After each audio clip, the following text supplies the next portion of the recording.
திருச்சியை தாண்டி தமிழ்நாட்டுல இருக்கக்கூடிய பலருடைய வீடுகளிலுமே திருச்சி சாரதாஸ் பொறிக்கப்பட்டிருக்கிற கட்டப்பை இல்லாம காணப்படுறது அரிதுதான். 55 வருடங்களுக்கு மேல பல காலகட்டங்களை தாண்டி ஏழை பணக்காரர் அப்படின்ற பாகுபாடு இல்லாம எல்லாருக்குமே குறைந்த விலையில துணி வழங்கிட்டு வராங்க. திருச்சி மலைக்கோட்டைக்கு பக்கத்துல சாரதாஸ் இருக்கு அப்படின்னு சொல்றதை தாண்டி இப்போ சாரதாஸ் கடைக்கு பக்கத்துல மலைக்கோட்டை இருக்கு அப்படின்னு சொல்ற அளவுக்கு உயர்த்தி இருக்கவர் தான் டி மணவாளன் பிள்ளை அவர்கள். திருச்சியில பல விஷயங்கள் ஃபேமஸா இருந்தாலுமே திருச்சியோடைய அடையாளங்கள்ல ஒன்னா காணப்படுறது தான் திருச்சி சாரதாஸ் அப்படின்ற கடை. 1969ஆம் ஆண்டு தான் இந்த கடையை நிறுவிருக்காங்க. திருச்சியில இருக்கக்கூடிய மலைக்கோட்டைக்கு பக்கத்துல இருக்கிற NSP சாலையில இந்த கடையை நிறுவனாங்க. சோ அப்ப இந்த கடை ஒரு பார்ட்னர்ஷிப் மூலமா திறக்கப்பட்டிருந்தது. திரு மணவாளன் பிள்ளை அவர்கள் தான் இந்த கடையோடைய உரிமையாளரா செயல்பட்டு வந்தாங்க.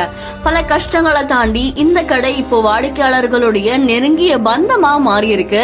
குழந்தை பிறக்கிறது, காது குத்துறது, கல்யாணம், பண்டிகை நாட்கள்னு இந்த மாதிரி பல விசேஷங்களுக்கு மக்களுடைய முதல் நம்பிக்கையா இருக்கக்கூடியது திருச்சி சாரதாஸ் அப்படின்னு சொல்லப்படுது.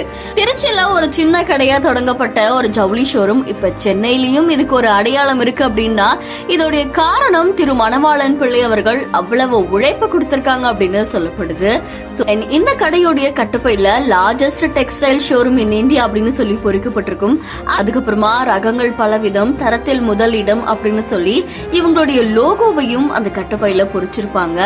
மக்களுடைய உணர்வா கலந்திருக்கிற இந்த திருச்சி சாரதாஸோடைய கடை இப்போ மக்கள் மனசுல நீங்காம இடம் பிடிச்சிருக்கிறதுக்கு காரணம் டி மணவாளன் பிள்ளை அவர்கள் தான். அவர் இந்த கடையை தாண்டி அந்த ஊர்ல இருக்கிற பல ஏழை எளிய மாணவர்களுக்கு உதவி இருக்காங்க, கோவில்களுக்கு நன்கொடை கொடுத்திருக்காங்க. உழைப்புக்கு பேர் போனவர் அப்படின்னா இந்த கடையுடைய உரிமையாளரான மணவாளன் பிள்ளை அவர்களை சொல்லலாம் அப்படின்னு சொல்லி பலருமே தெரிவிச்சிருக்காங்க. இந்த கடை ஆரம்பிக்கப்பட்டதுல இருந்து இந்த கடையில தான் முழு நேரமும் அவங்க இருப்பாங்களாமா. அதை தொடர்ந்து இப்போ இவங்க இறந்து போகும்போது கூட அவருடைய NSP சாலையில இருக்கக்கூடிய அலுவலகத்துல தான் அவங்க இருந்தாங்க அப்படின்னு சொல்லப்படுது. அங்க ஏற்பட்ட உடல்நல குறைவால தான் அவங்க மருத்துவமனையில அனுமதிக்கப்பட்டிருக்காங்க. அங்க அவர் பரிசோதித்த மருத்துவர்கள் அவர் இறந்துட்டதா தெரிவிச்சிருக்காங்க. சாரதாஸுடைய உரிமையாளர் இழப்பு திருச்சி மக்களை மிகவும் சோகத்துல ஆழ்த்தி இருக்கு அப்படின்னு சொல்லப்படுது.